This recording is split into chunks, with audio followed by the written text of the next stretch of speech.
today for our webinar, we're going to be interviewing a licensee from Alabama. His name's Tim Warren. He's got a really great story. We're going to chat with him a little bit, and you guys will have a chance to ask him some questions yourself if you would like. I would like to know that I'm coming through loud and clear.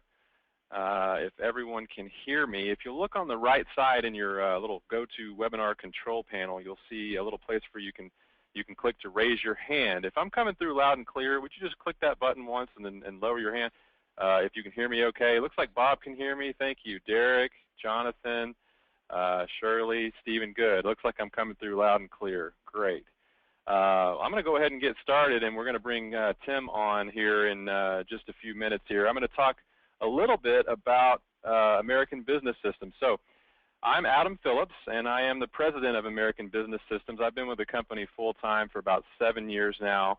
And, you know, this is a family-owned and operated business for those who are not quite sure of the history of American Business Systems. This business was started by my parents back in 1994. They had tried many other things. My dad has done a lot of different things in life. He's sold waterless cookware. He's sold vacuum cleaners. He's had his own printing press, all kinds of different ways to try to be successful. And nothing ever really stuck. And one day they decided that they had a friend of theirs who had a durable medical equipment business where he sold like wheelchairs and canes and oxygen machines and things like that. And he asked my mom if she had ever done medical billing. She said, no, I'd never done medical billing before.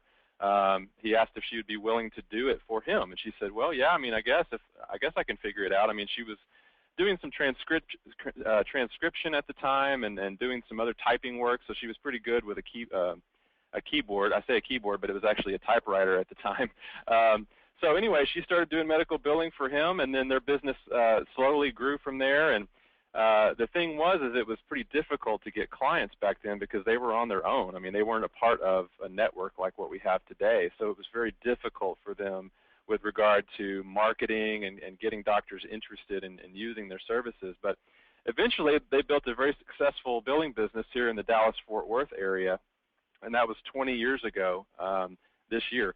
And so what had happened was after they had built that business up, they had people, friends and family were coming to them saying, we want to know how you did this. We want to learn how to do this ourselves and have our own business, you know, like what you guys have. And so that's when they formed ABS in 1994. And so since 94, we've had I don't know, 1,600 or more people go through the program. We've got a lot of licensees all over the country, but we've still got there's still a lot of opportunity out there. We haven't even come close to scratching the surface of the available market. I mean, there's so many doctors out there that still need help, you know, with their revenue cycle and their cash flow and things like that, and that's what our licensees do.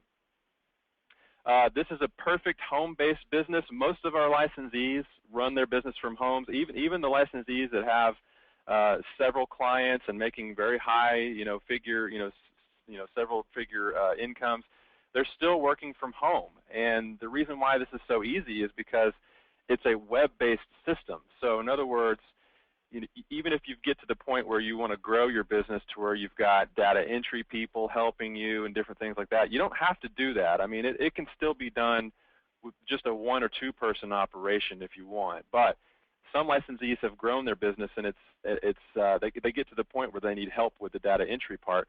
You can have data entry people working from their homes virtually, and you can manage it all from the web. So it's a very flexible business, very scalable business. This is a screenshot of our website. If you guys have not been here, go here when you get a chance. It's absystems.com. It's a pretty high-level overview, kind of gives you a couple of frequently asked questions and things like that. If you want to dig deeper, though, you really need to click on this Get Started Here button or this Take the eTour button, and you can request access to our virtual eTour that we have. And it looks similar in formatting to our main website, but there's a big difference. It actually has several different sections up here that you can see, and each one of those sections has a lot of different content in there. So there's videos that you can watch. There's testimonials from different licensees. There's actually references that you can call, licensees that are actually running their businesses that have volunteered to take phone calls from people and kind of talk to them about their story and how they got started. So I would say if you're wanting to kind of dig a little bit deeper, definitely go check that out when you get a chance. Here's a picture of our offices here in Fort Worth, Texas. If you've been on a webinar before, sometimes we call it Keller, sometimes we call it Fort Worth. We're kind of right on that line there, but most people are familiar with Fort Worth, and so that's why I said we're in Fort Worth. But yeah, you're welcome to come by the office anytime and visit. Patrick loves, our founder, he loves meeting with people that are looking into the business, so just give us a call and let us know if you want to come by, and we'd be happy to meet you and show you around. We also have a Twitter account. If any of you guys are on Twitter, you can go follow us at AB Systems. That's our Twitter name. Not only will you get updates on us as a company, but you'll also get all kinds of different industry news and different marketing methods and different interesting articles on sales and marketing and things like that. So you'll get some good content there if you want to follow us on Twitter. Or if you're more of a blog type person, we have one of those too. You can go to absystems.com/blog, and this is probably the most up-to-date page that we have on our website. You'll see that every couple of days we're posting some type of new article or video or something that you can go watch. And if you'd like to stay in touch with that blog, you can get automatic email updates. Look right here. You'll just go to that little subscribe field right there. You can put your email address in, and then anytime there's a new post to the blog, you'll get an updated email to let you know that it's there. And of course, if you ever need to unsubscribe, you can do that as well. We won't send it to you unless you really want it. So you can go there and check that out. We do a live training class about every 5 or 6 weeks or so in Dallas. We do it at the Spring Hill Suites Hotel. They're very interactive classes. As you can see, the classroom is full. Every class that we have, the room holds about 20 people. So the seating is limited, but we'd love to have you in one of these classes. If you're thinking about joining us, we can tell you how to get in there. The training classes, we have different trainers that come in and keep it interesting and keep it up to date and lively. And Cynthia Anderson is one of our certified trainers. She does the bulk of the training, and she's actually a licensee herself from Arizona. But she has built her business to the point where she's got people that run her billing business for her while she comes to Dallas and does the training for us. And so it's pretty neat because you guys when you come to the training, you're trained by someone who's actually been there and done that, and they're not going to teach you anything that doesn't work. I mean, they're going to teach you what they know works. And so that's a good part about having licensees that are helping us with the class. We also have internal ABS staff like Eric Auger, our Director of Research and Development. He does a session on the iClaim and the EMRX software and gives a very thorough demonstration of those products and how they work. And you have a lot of hands-on with that software as well in the class. And occasionally, classes get lucky enough to have a surprise guest like Patrick Phillips, who actually comes and does some sessions as well. So if you're lucky to see some sessions from him, then that's even better. So the next live class that we're having is going to be July 7th through 11th. If you want to take a look at your calendar, we do still have seats available for that class, but that's when it's going to be, July 7 through 11. So now that intro is over, I would like to go ahead and introduce the star of the show that we've got today. Tim, are you on the call with us? I am indeed. Hey, Tim, how's it going?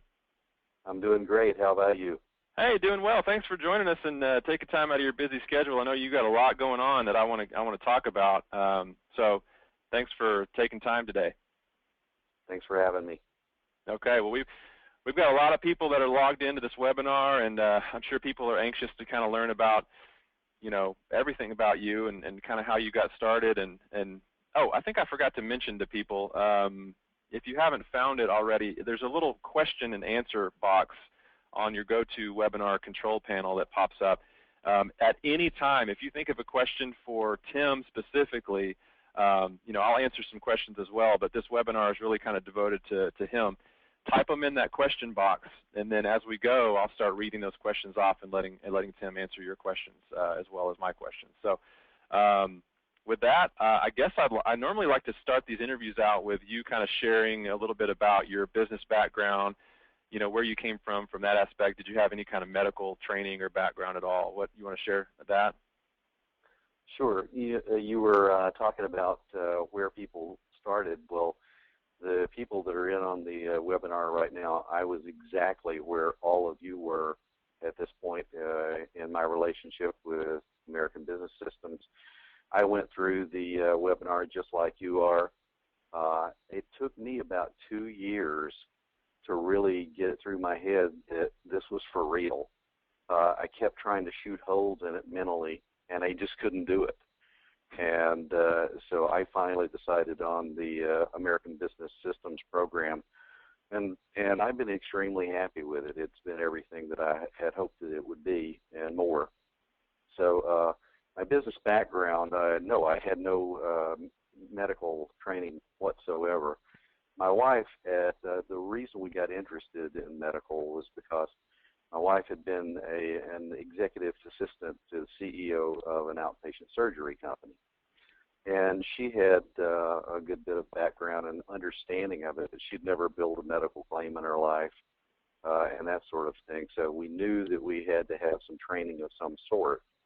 And we knew that that was a growing market with a lot of change coming. And anywhere there's a lot of change, there's always a lot of opportunity. And so that's what made us decide on that. My background actually was in sales. And I think that's fairly unusual for people that come through the program. I think that most people really had more background in the claims or some kind of medical background. And there were very few people that had come from a sales background, and that's what I did. I worked for manufacturers of musical instruments for a number of years. So I worked as a regional sales manager for companies that built instruments, and we sold them to retailers who sold them to musicians. So okay. That was my background. So about as far from medical as it gets. Exactly. Yeah, I mean, most people that go through our training, they're really kind of starting from zero. There's not a lot of people that have any sales background at all, or you know, really any medical background at all. That's really the kind of minority, the people that show up with any medical experience at all in the field. Sure. Is you know, less likely actually. So. And I don't want to get anybody to think, well, you have to be, in order to be successful, you have to be really good at sales. And I got to tell you, everything that I did in my career doesn't really apply to this. It's a whole different type of selling. So don't get intimidated by that. This is really just a relationship business, and it doesn't require you to hard sell anyone. Yeah, that's what I was going to say. Is we actually sometimes in training, Patrick will ask if anyone in the class has sales experience, and if anyone raises their hand, he says, "Well, now you have to forget everything that you know, because doctors are a very unique breed, as you now know." And, no question. And I didn't think that he was telling the truth when he said that, but he certainly was. Yeah, it's a different world. Yeah. So that's why we spend the bulk of the time in the class showing all the different marketing methods that we've kind of you know, whittled down the stuff that doesn't work, and we perfected the methods that do work. And so that's why we focus more on the marketing training in the live class. Yeah. So what about so it said you said you were looking into this opportunity for 2 years. Wow. Right. Were you exploring other opportunities or franchises or? Yeah, everything that I looked at I looked at UPS stores and Subways, and you know, I just looked at everything that was achievable for me financially. You know, and everything when I started looking at franchises was so out of reach for the things that I felt like that I would really want to do. And then when it came down to things that were obtainable, it was all things I didn't want to do. And when we found the AB Systems, it just seemed like it was too much of a good thing, because the other thing is that with franchises, they just seemed like there were ongoing fees, and it's just like it never stopped. And I was like, how do these guys make money? If you don't have ongoing fees down the road. And it turned out to be a really brilliant way that you guys put the proposal together. And after the training, everything went. Obviously, you have to make out of it what it's going to be for you. You get your training. I felt like I was very well prepared to go out and get the business started. And you guys are there if I need you, but you're not there asking for money after the fact if I don't need you. And I love that concept. Yeah, I've had people that have been in that franchise world tell me that with the franchise, you're a business owner, but you don't really own the business. Is how they That's correct. Yeah. So with this opportunity, it's not a franchise like you said. So what that means is it means that you're truly an independent business owner, and you're able to run the business however you see fit. It's just that you're marketing our products and services, and you've got us to lean on. You've got our support and our technology, partners to lean on to build your credibility and help you get business and all that kind of stuff. So, yes. Yeah. So, when you went through the training, I guess you went through the training mid 2012, and Correct. were you able to start the business full time right out of the gate, or did you have a full time job you had to work around, or when did you actually kind of kick things off? Well, I owned another small business, an independent sales company that's in the music industry, and I didn't look at that as my long-term goal. I really wanted to start something from the ground up. So I had another business, but I actually have people running that business.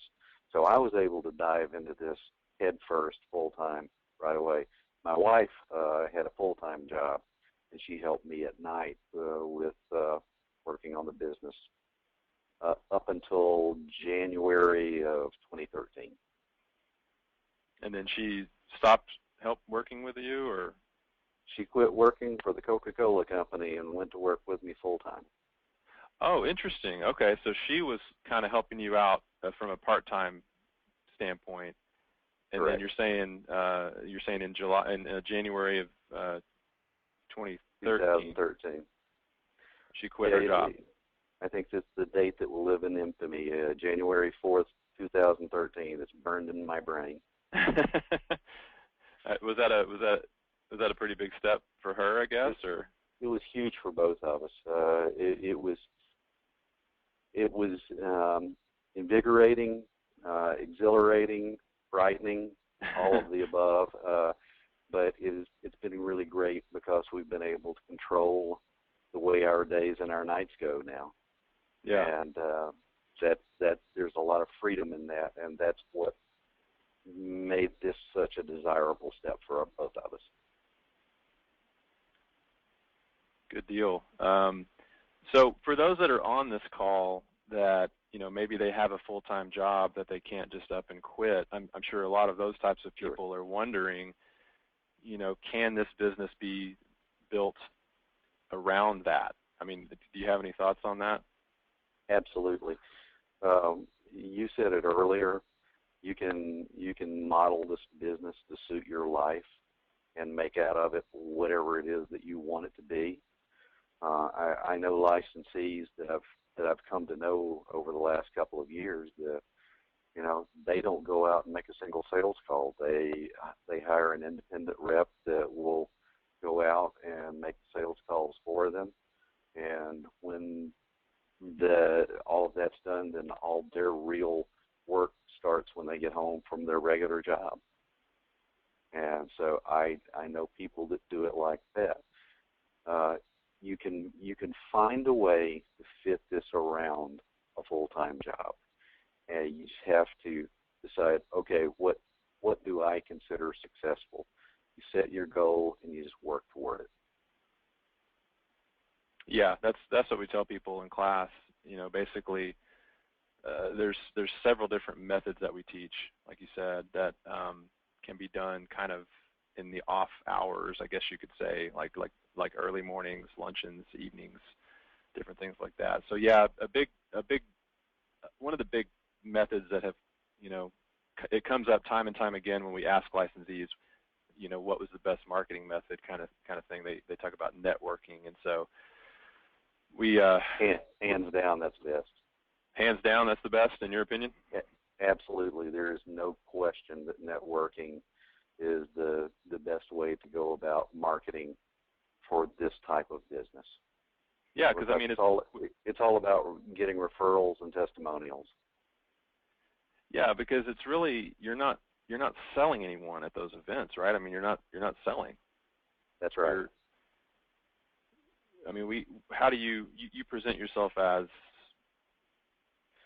What you want to do, or it seems like all the successful people I know is that you position yourself to become the expert in your field. Mm-hmm. And you don't go at it as a salesperson, but as the person they can come to for answers. And sooner or later, your knowledge is infectious, and it requires a lot of homework. And if you want to start your business the right way, start reading and doing internet searches in your off hours and learning everything that you can about the business and how the business works.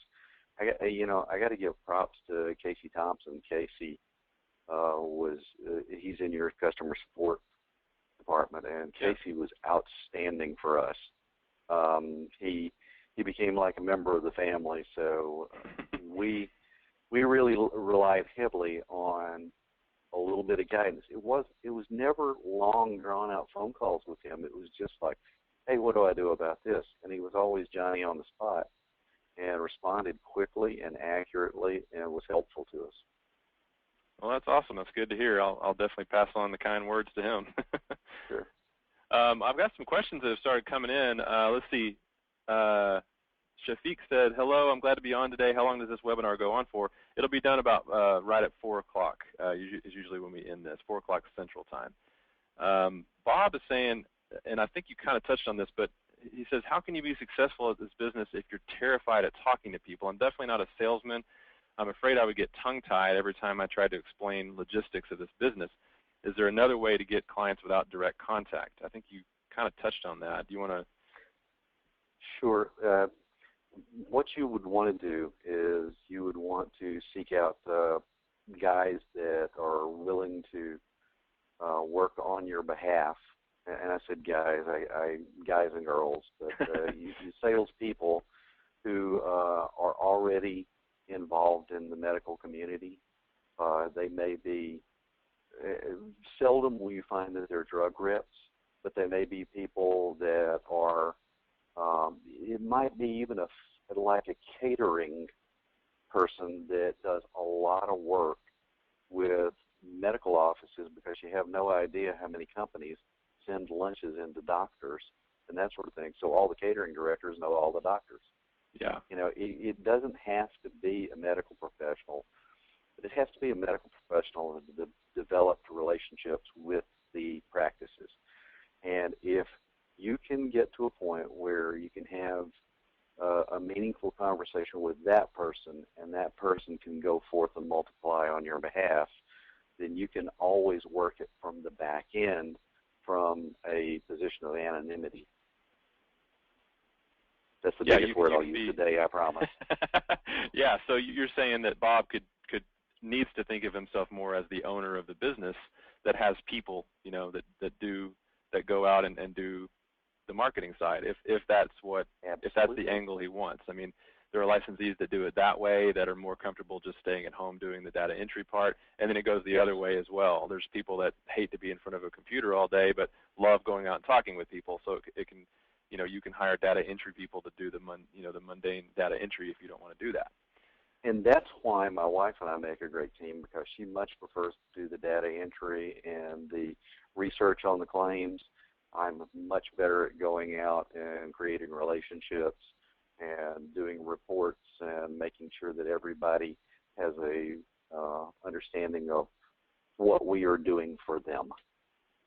Yeah, yeah. That we hear that a lot. There's a lot of husband and wife teams, or just someone with a business partner where one person is more outgoing and marketing oriented, and the other person is more rather stay at home and do the admin stuff, which works out great that way. Yep.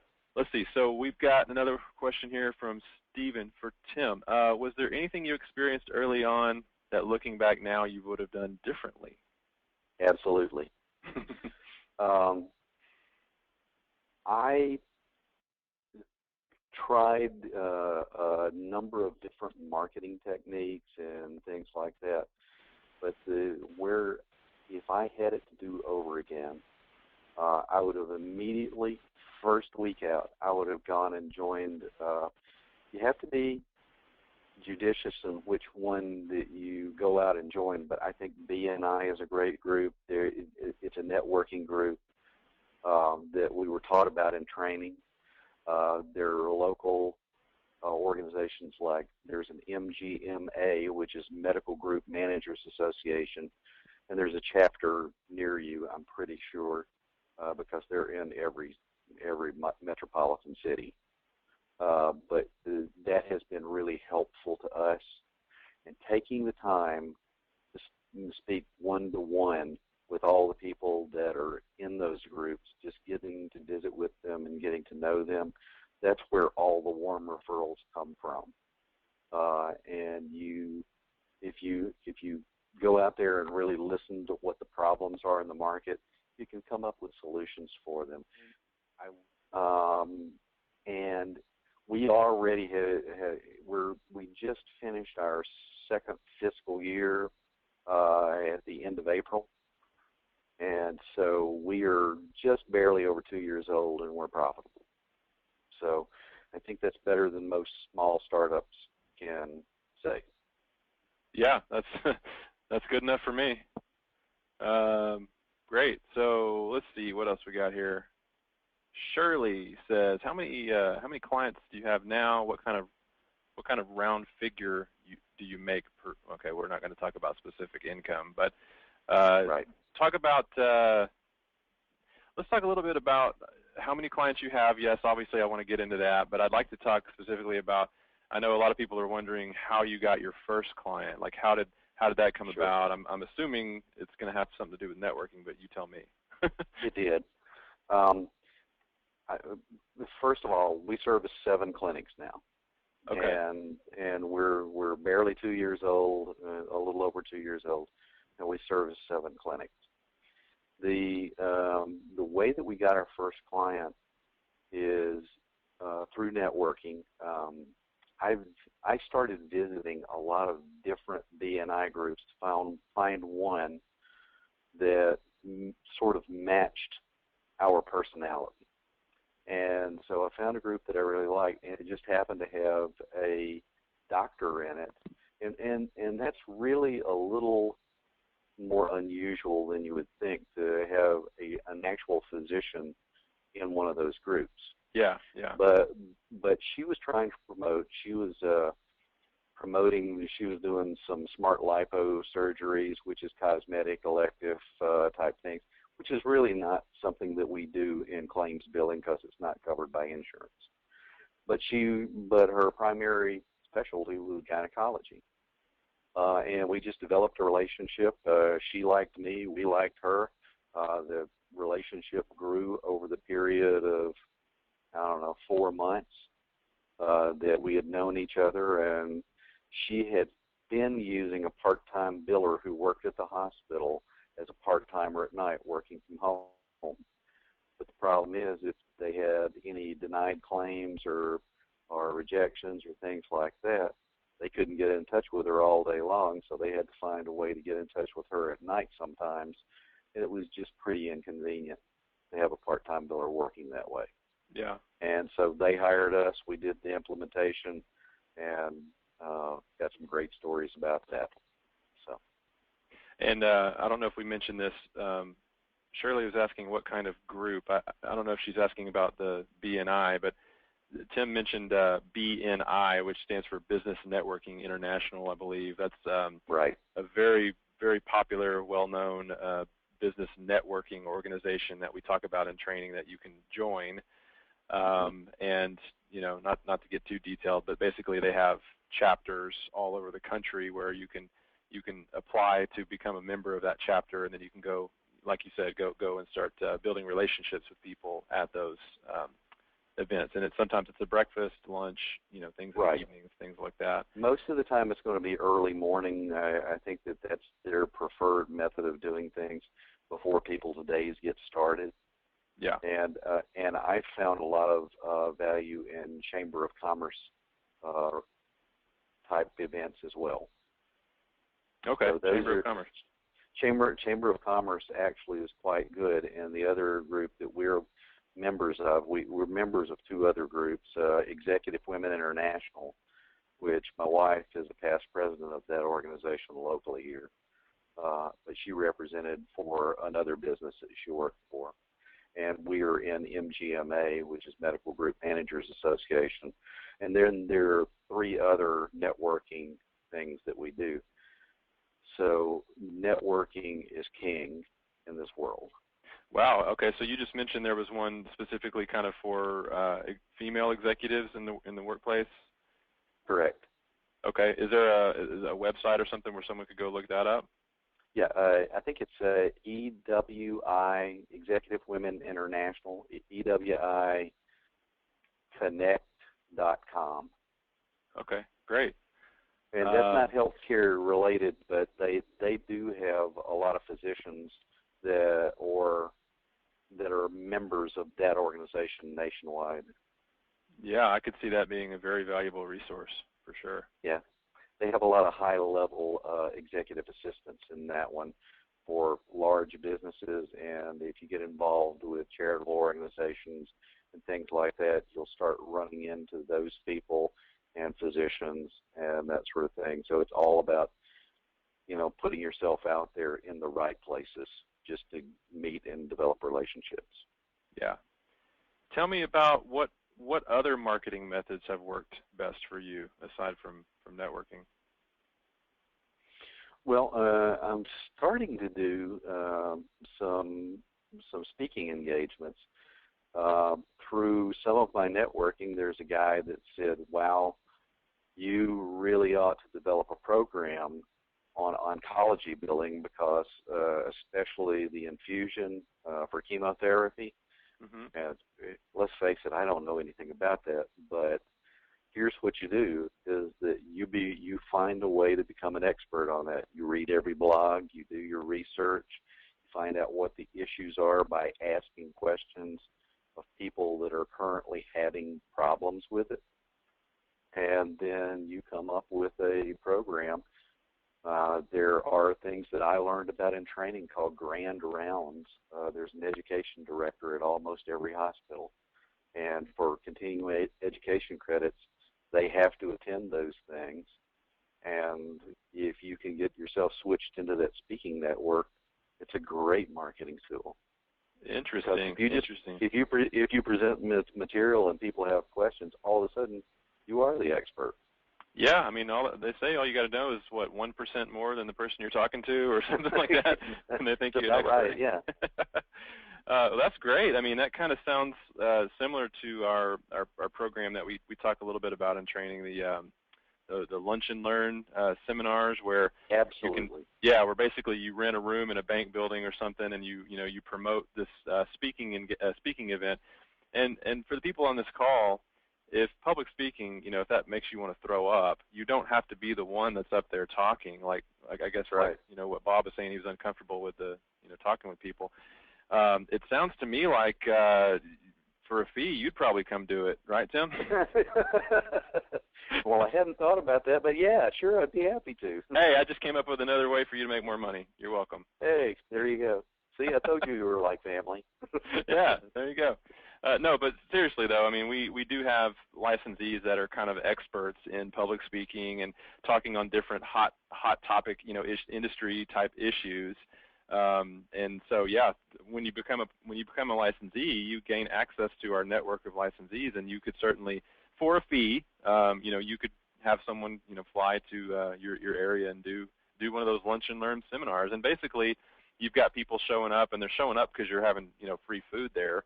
But obviously, you're going to give them some value by having some type of presentation, and then you as a licensee get to let everyone know what you're doing, at the end of it all. So and you're just networking that whole time. You're using that to network and build relationships, at those events too. Absolutely. Yeah. Yeah. Any types of live events where you can set up a kiosk or a table, that sort of thing. Pass out business cards, literature, get to know people. Those are all extremely valuable if you're comfortable in that environment. Sure. Let's talk a little bit about your area, where you're at. Tell me about your town, like the size of your town, and how does that affect how you market and where you market? Well, my wife and I live out near a big Civil War state park. We kind of live in a nice neighborhood out in the middle of the woods. Oh, cool. And we're about a 25-minute drive from downtown Birmingham, Alabama, and about a 25-minute drive from downtown Tuscaloosa, Alabama. So we're about equidistant in between the two cities. Mm-hmm. We consider Birmingham our primary market simply because there's about 800,000 people in that metro area, 3 major hospitals, and numerous clinics there. And of course, there's a teaching hospital there. University of Alabama, Birmingham is there training physicians, and the University of Alabama is in Tuscaloosa training physicians. So we have a pretty strong medical community here, and so we try to serve both those areas primarily. We're to the point where I've done all the marketing myself so far. I think that we're ready to expand out to Montgomery and Huntsville and the Shoals area and Mobile and that sort of thing. But hiring people to do that, I traveled for enough throughout my career, so doing it day in, day out, I'm looking for somebody else to do that for us. So, that's actually what I was going to ask you. So you do you have any type of sales team now, or you're saying you're not currently? That's the next step. Okay, so you're looking to expand outside of those areas that you mentioned, and you're going to start. Do you have anybody in mind? I mean, we have kind of a sales rep program where we can show you how to craft the ads and where to place ads and things. But I mean, are you going to tap into anybody that you already kind of know, or? I've run through the networking. I've made some fantastic contacts, and people's lives and situations change all the time, and some pretty interesting things have presented themselves to me recently. I think we'll be able to do it without actually even advertising, just because of the strength of the networking that I've been able to do. Interesting. Okay. Yeah. So not only are you looking for to meet people who may know doctors, but like you said, you could potentially be running into people at these networking events that would be good at either sales and marketing for your business, or maybe a data entry person, or who knows what. I mean, you never know what type of relationship you're going to run into and build there. If I had anything that I would say to anybody, if you're getting into networking and you think that, that guy does this and that guy does that, that's unrelated to the medical field, so they wouldn't be great partners to swap customers with and things like that. The best referral partner I have is a guy that they do electronic menu boards in restaurants, and they branched out and they started hanging TVs, so they have a private network that they sell advertising on, and it's all just in doctor's office waiting rooms. And it just sort of happened accidentally, and he's become one of my best referral referral partners. I bring him business. He brings me business. We work great as a team. That's good to hear. So it sounds like you're ready to start growing, but more kind of organically, more local or semi-local. And I guess what I'm hinting at is are you thinking of any kind of national marketing at this point, or are you just kind of keeping it a little bit slower growth to manage it better? I think that you have to have quite a bit of infrastructure if you're going to try to make yourself a household name everywhere in the U.S. But I feel comfortable that if I got an opportunity in a particular city, that I could go up there and duplicate what I'm doing here. And if anybody's just thinking of it as like a one location, mom and pop, we're going to do 4 or 5 docs and that's it, that's fine. You can make a really nice little living that way. Mm-hmm. But if you desire to grow this thing to a different level, then it's certainly there for you. It doesn't cost any extra fees to a franchise holder. And that's what I loved about the whole business model. So I would feel comfortable saying, okay, if I can do this in the Birmingham and Tuscaloosa market, I can go to Jackson, Mississippi. I can go to Nashville, Tennessee. I can go to Decatur, Georgia. I can go to all of those cities and recreate what I've done here. So if you got a call from some doctor in Montana, if it was worth it, you'd probably fly up there and meet with them. Absolutely, I would. as long as it seemed like it was worth it. Absolutely. Yeah, I guess maybe I didn't. You'd have to do a little bit of research, but yes, you'd have to do that. Yeah, a little bit of fact finding first, for sure. But maybe I didn't mention this at the beginning of the webinar. For those of you that aren't aware of this, we're actually not a franchise model. It's a business opportunity where you don't have to pay any royalty fees at all, like I think Tim mentioned. But also there are no restrictions in where you can do business. So, effectively your market is the United States. Any doctor that's interested anywhere, you can sign them up as a client, and the system is web-based, so it's fairly easy to do that. So, may I interject one other thing about that? Yeah. When I came through training, myself and everybody else got kind of hung up on that, like we were all going to be crawling all over each other because you have so many people that have come through training. Yeah. It's been over 2 years now, and I've only met one other licensee down in my part of the world, and he and I have become really great friends, and he's got his customers and I've got my customers, and that's that. Yeah. Yeah, we hear that a lot. I mean, we've got a couple of our biggest producers are in Arizona, and they live within a few miles of each other, and they just never run into each other because their market is so large. It just doesn't happen. So I'm glad you pointed that out. The possibility. I got hung up on that, and it was a concern of mine. The reality of the fact is there is so much opportunity out here that we'll never start stepping on each other's toes. Yeah, I mean, if I had to put some kind of number on it, I would say our licensees probably have less than 5% of the entire available market, across the country. So I would absolutely agree with that. Yeah. So cool. So let's see. Derek's asking, what does your customer base look like? I guess what type of providers? I think you mentioned it's 7 clinics. What type of medicine are they practicing? Well, we sort of fell backward because of my relationship with the doctor that's the gynecologist. Mm-hmm. Word of mouth sort of traveled. Now 3 of our clinics are gynecologists, and there's another one in the works. So we sort of fell backwards into it. We didn't say that we were going to specialize in anything. But once you get a specialty down, it's just like lather, rinse, repeat. Just keep doing it over and over again because they're pretty much the same thing every time. Yeah.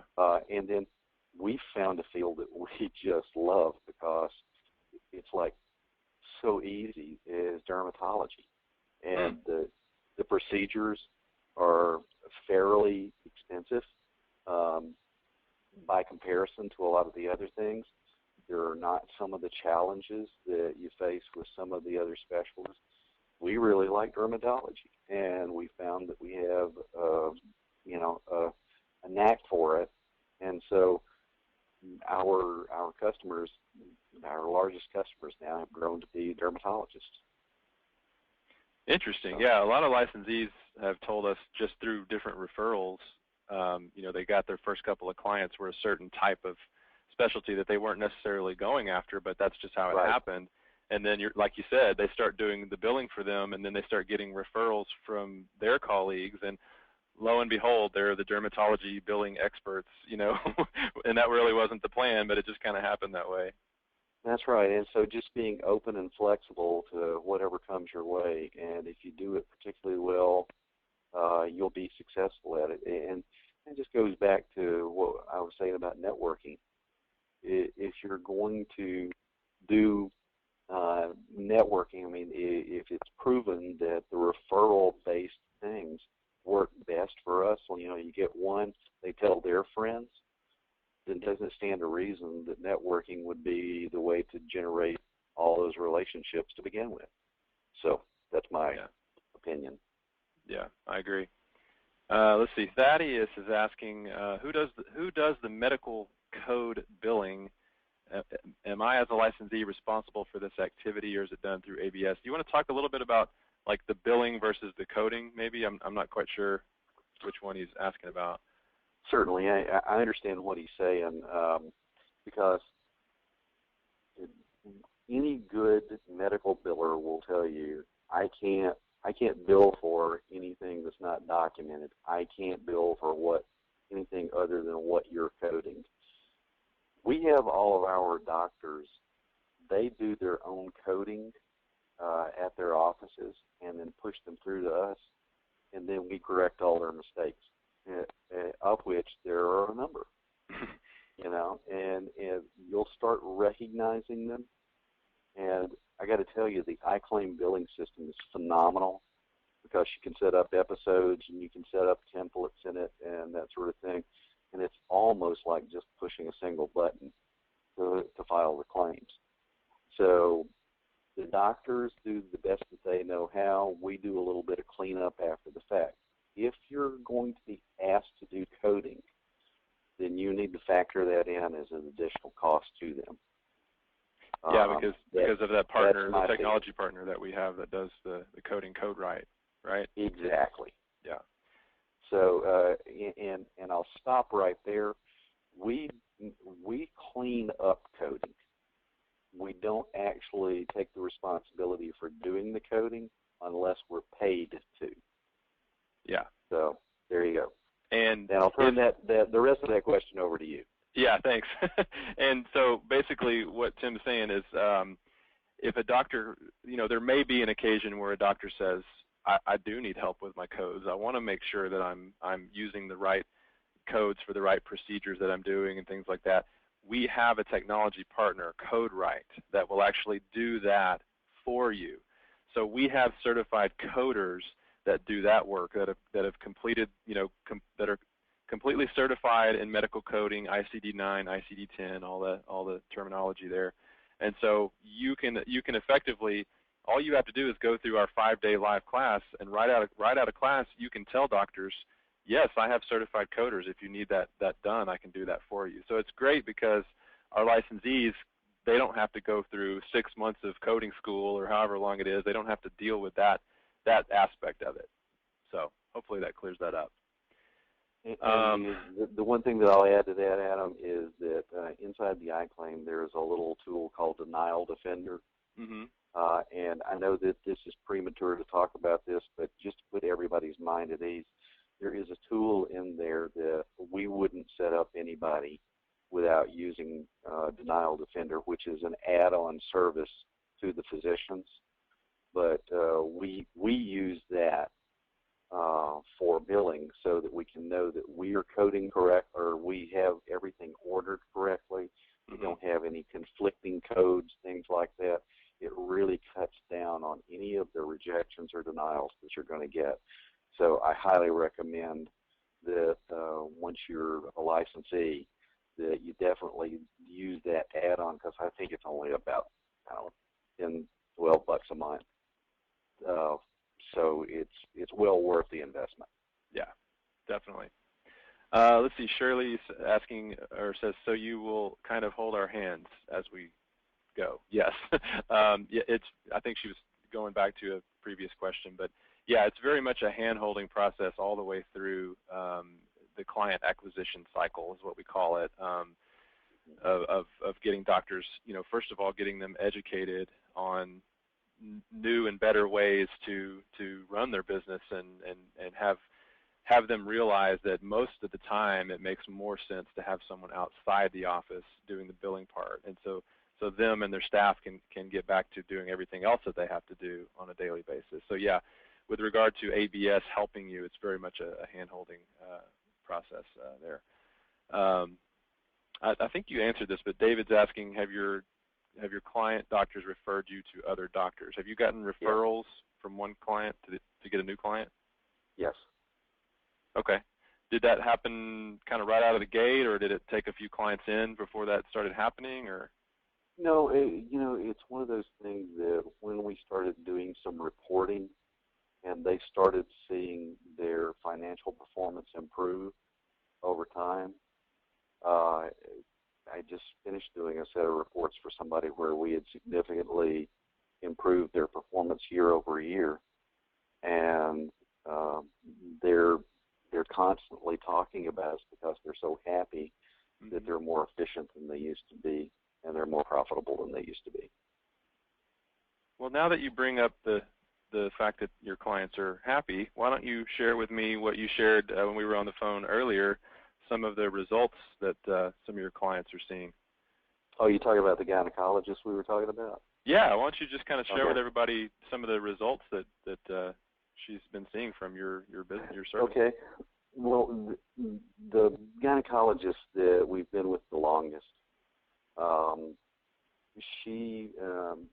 we started doing year-over-year reports. So we took the same period last year versus the same period this year, and I think that we did it through the end of May. So it was like January 1 through the end of May, and we compared 2013 to 2014. The patient receipts are up 104% over last year. The insurance receipts were up a little over 93% over last year. And the really cool thing is that the number of visits she actually had with patients only went up about 39%. So what that showed her was that she was being much more efficient in getting paid for the work that she was doing than she was this time last year. Because the first half of last year, we were cleaning up things from her previous billing company. And so now we're finding codes and we're finding ways that she's been doing work all along that she just hasn't gotten paid for. And so we were able to tweak all of that. So she's thrilled to death that, she's working 39% harder but getting paid almost double, for everything that she's doing year over year. That's great. So she's another question that we get is when I start getting clients, how long do they stay with me? I'm guessing she's going to be with you for a while. Well, she's been so happy, and she's been more successful that she's moving to a larger clinic. She only had 2 examination rooms in her small clinic, and she's moving down the street into one with 6 exam rooms, hiring a nurse practitioner. She's also expanded into hormone therapy and hired another technician to do that. So she's really benefited from the partnership that we brought to the table and got her paid more. That is incredible. That is incredible. Yeah, so she's been really happy with us, and we just couldn't be happier with her. So I will tell you one other thing. I don't think I even told you this, but the biggest client we currently have was a referral from a guy that's a real estate agent. Okay. He specializes in medical real estate, and I just met him by accident, and right place, right time, and he referred us, and he's got us our largest client now. That is cool. Yeah, I mean, I've mentioned that to people that when you're when you're out there meeting people, some people to try to meet would be real estate agents and CPAs and different people like that have doctors as clients themselves. No question. Already. Bankers, CPAs, even people that clean doctors' offices at night are great referral partners. Interesting. Janitorial companies that really have great reputations, they're great referral partners. Hope you guys are writing this down. Let's see. We're almost up on the top of the hour here. I've got several more questions that are in here. Let's see if I can get to them. Okay. Scott is asking, what makes something like dermatology easier than another specialty? Well, especially when you get into OBGYN, you're dealing with longer term, like when you're dealing with a 9-month pregnancy and you're dealing with things that are in the global period and things like, there's a lot more things to take care of. In dermatology, 9 times out of 10, they're doing some kind of treatment or cutting something off. And there's just not that much coding that goes into it. Yeah. If you look at a super bill with a set of codes for an OBGYN versus a dermatologist, it's half the size of the super bill. Okay, so it's just a reduction in the pool of medical codes that they use. That's correct. Yeah, so it makes it a little bit easier to kind of narrow it down. Great. There's another question here from Stephen. This is a good one. When you first start, do doctors look at you as a single-person business, and do you have concerns about that? In other words, lack of experience. If so, how do you best explain the whole business model and everything? And that's what I was going to ask you is how did you address your lack of experience in the beginning? And that. I actually had some practice manager be extremely rude to me one day. Say, "How do I know that you're going to be in business next year?" And I looked at her and I said, "How do you know that any of us are going to be in business next year in this economy?" So, and by the way, that's not my recommendation on the way to handle it, but that's the sort of thing that you're going to run into. Yeah. The thing that you have to leverage your strengths, and as a single person, if you have the ability to bring a better mousetrap to them, if you have the ability to bring better financial performance, and you can give them better one-to-one customer service and partnership to make sure that they know that you don't feel successful unless they're successful, and your sole purpose in life is making sure that they get paid on time and completely. That's how you leverage that. And you just have to keep preaching your message over and over, and it will eventually reach the right person, and you will get your first client. That's exactly what we teach in the class, and we also teach that you're not going to try to deceive the doctors or anything. I mean, you're going to let them know right off the bat, look, I just opened up a new local office here in the area, but you let them know that you're a part of a network of offices Correct. that process thousands of claims on a daily basis. We can do product demonstrations on your behalf, like ABS does those for you. So when doctors see the demo of the product, they know that they're dealing with professionals.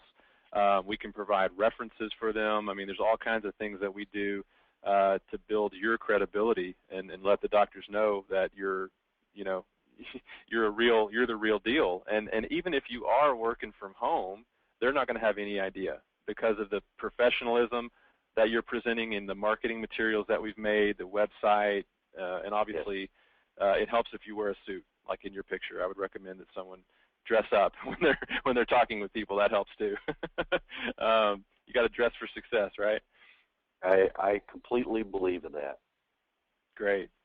Well, I'm at 4:01. Tim, that hour just flew by. You've had shared a lot of good information. I had several comments from people that this was a very informative session. So, thank you for being on here today with us. I've got just a couple more slides to go through, but I appreciate your time, Tim. And stay in touch and let us know what else we can do to help you grow your business. Sure. If anybody has any follow-up questions for me, you can contact ABS and they can put you in touch with me. Be more than happy to work with you in getting you comfortable. I'm just like you guys. This is exactly where I started, is where you are right now. And thanks for the time for everybody. Wow, Tim, I appreciate that. All right, thanks, Tim. Thanks. Bye-bye. All right, bye-bye. Well, everybody, like I mentioned earlier, our next live class is July 7 through 11. If you're working towards getting in that class and it's something that you've decided that you want to come check us out, feel free to give us a call, 866-565-8413. Operators are standing by. No, but seriously, we want to do whatever we can to help you get into that class. If you'd like to start a new chapter in your life and get this business going, let us know. We do have some seats available still for that class. I wanted to show you this quote here from our CEO, Patrick Phillips. This is directly from him. He says, if at any time during the live training you feel this business isn't right for you, just ask one of my staff for a full refund and it will be granted, no questions asked. Guys, that's how much we believe in the quality and the information provided in our live training class. Is we will let you sit through the entire course, and at any point, Monday through Friday, at any point, if you don't feel comfortable, we will give you a full refund if you don't feel like you're going to be able to commit 100% to this business. And that is in writing in our agreement. So if you'd like to look at that agreement, just give us a call. We can send that to you and you can check it out. It's in there. I'll leave you with this final thought from world-renowned author Robert Kiyosaki. It says, most people never get wealthy simply because they are not trained to recognize opportunities right in front of them. So thank you for joining us today. I'm Adam Phillips signing off, and we'll talk to you again soon. Have a good day, everybody. Thanks.